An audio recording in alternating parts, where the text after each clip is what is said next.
مساجد کی حرمت کے تعلق سے قرآن و حدیث میں بے شمار نصوص ہیں، بہت ساری احادیث ہیں جس میں مسجد میں رہنے کا ادب، مسجد میں بیٹھنے کا ادب بتایا گیا۔ یہ مسجد عام جگہوں کی طرح سے نہیں ہے، آپ کسی ہوٹل میں بیٹھے، اپنے گھر پہ بیٹھے، وہاں ہنسی ٹھٹھا مذاق جس طرح چاہے بات کریں، یہاں اس طرح سے بات نہیں کر سکتے آپ۔ یہ مسجد ہے، صحیح بخاری کی حدیث ہے، نماز کا وقت نہیں تھا، ایسے عام وقت تھا، مسجد میں عمر ابن الخطاب رضی اللہ تعالیٰ عنہ لیٹے ہوئے تھے، اتنے میں دو لوگ آئے، صحیح بخاری کی حدیث ہے، کہیں باہر سے آئے تھے، مسافر تھے، مسجد میں انٹر ہوئے اور زور زور سے باتیں کرنے لگے۔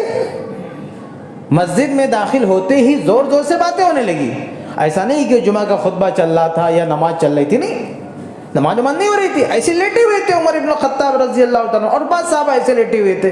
مسجد میں کوئی عبادت کر رہا ہے، کوئی ذکر کر رہا ہے، کوئی بیٹھا ہوا ہے، اللہ کا گھر ہے، یہاں سکون ملتا ہے، لوگ بیٹھتے ہیں، صحابہ بھی بیٹھا کرتے تھے مسجد میں۔ اتنے میں دو لوگ آئے اور وہ زور زور سے بات کر رہے ہیں۔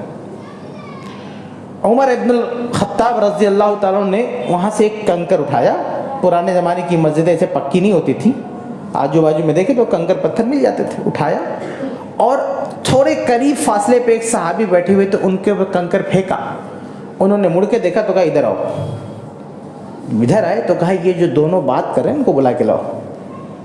اب دیکھیے مسجد کا کتنا اہتمام ہے کہ اگر چاہتے عمر ابن الخطاب رضی اللہ تعالیٰ تو وہیں سے آواز لگا سکتے تھے ادھر آؤ، لیکن نہیں، تھوڑی فاصلے پہ ایک صحابی ان کو بلایا اور کہا ان دونوں کو بلا کے لاؤ۔ یہ صحابی گئے، دونوں کو بلا کے لائے۔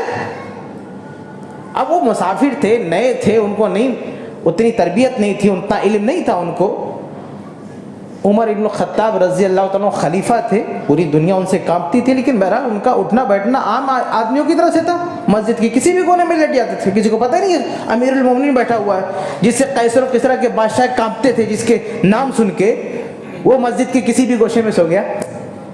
بلایا، بتایا کہ یہ عمر ابن الخطاب ہے۔ کہا کہ تم لوگ کہاں سے آئے؟ کہا میں نے اہل طائف، ہم لوگ طائف سے آئے، یعنی مسافر ہے، دور سے۔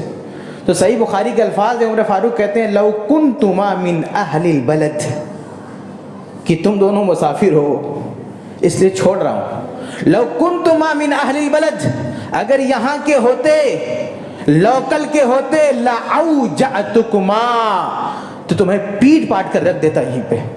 ترفعان اصواتکما فی مسجد رسول اللہ، اللہ کے رسول صلی اللہ علیہ وسلم کی مسجد میں تم لوگ اونچی آواز میں بات کر رہے ہیں۔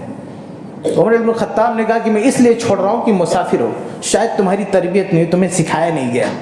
ادھر کے ہوتے تو یہاں سکھایا جاتا، یہاں بتایا جاتا ہے، ادھر کے ہوتے تو پیٹ پاڑ کے تم اللہ اوجعتکما، بڑی مرمت کرتا، بہت پٹائی کرتا۔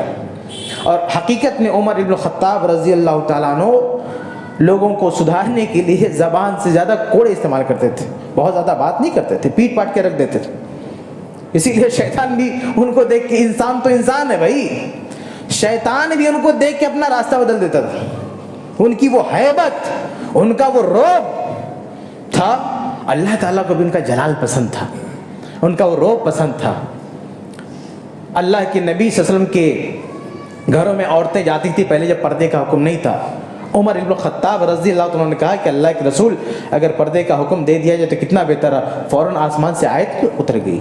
ترمذی کی روایت ہے، ان کے بیٹے عبداللہ بن عمر رضی اللہ تعالیٰ عنہ کہتے ہیں کہ ہمارے ابا کوئی مشورہ دیتے تو آسمان سے تائید آ جاتی۔ یہ مقام تھا عمر بن الخطاب رضی اللہ عنہ کا۔ اتنے پہنچے ہوئے آدمی، اتنے بڑے آدمی، ان کی نظر میں مسجد کا احترام دیکھیں۔ جو چیزیں ناجائز تو جانے دیں، جو چیزیں جائز ہیں لیکن مناسب نہیں ہیں، عمر ابن الخطاب رضی اللہ تعالیٰ اس کو بھی پسند نہیں کرتے تھے۔ ایک صحابی حسان بن ثابت رضی اللہ تعالیٰ، شاعر رسول کہا جاتا ہے ان کو، اللہ کے نبی صلی اللہ علیہ وسلم کی موجودگی میں وہ شعر و شاعری کہتے تھے۔ ایک مرتبہ مسجد میں بیٹھ کے وہ شعر پڑھ لیتے، عمر ابن الخطاب رضی اللہ عنہ کو پتہ چلا، کہا کہ یہ یہاں بیٹھ کے شعر نہیں پڑھنا۔ تو آپ کون ہے تو روکنے والے؟ اللہ کے رسول کے سامنے میں پڑھتا تھا، بھائی نماز نہیں ہو رہی ہے کوئی مسئلہ نہیں ہے, ہم بیٹھے کسی کو سنا رہے ہیں, اچھا شعر ہو کے غلط نہیں ہے, تو جب اللہ کے رسول نے اجازت دی تو آپ کون ہوتے منع کرنے والے؟ تو بہرحال کہنے کا مطلب کہ وہ بھی حرام نہیں سمجھتے تھے شعر کرنے کو, لیکن کہتے تھے کہ مسجد ہے گرچہ جائز ہے, لیکن یہاں کوئی معیاری کام ہو, کوئی اچھا کام ہو, قرآن کی تلاوت ہو, حدیث سناؤ, قرآن پڑھو, یہ شعر و شاعری کیا کر رہے ہیں؟ یہ احترام تھا مسجد کا. عمر بن الخطاب رضی اللہ عنہ کی نظر میں یہ احترام تھا مسجد کا.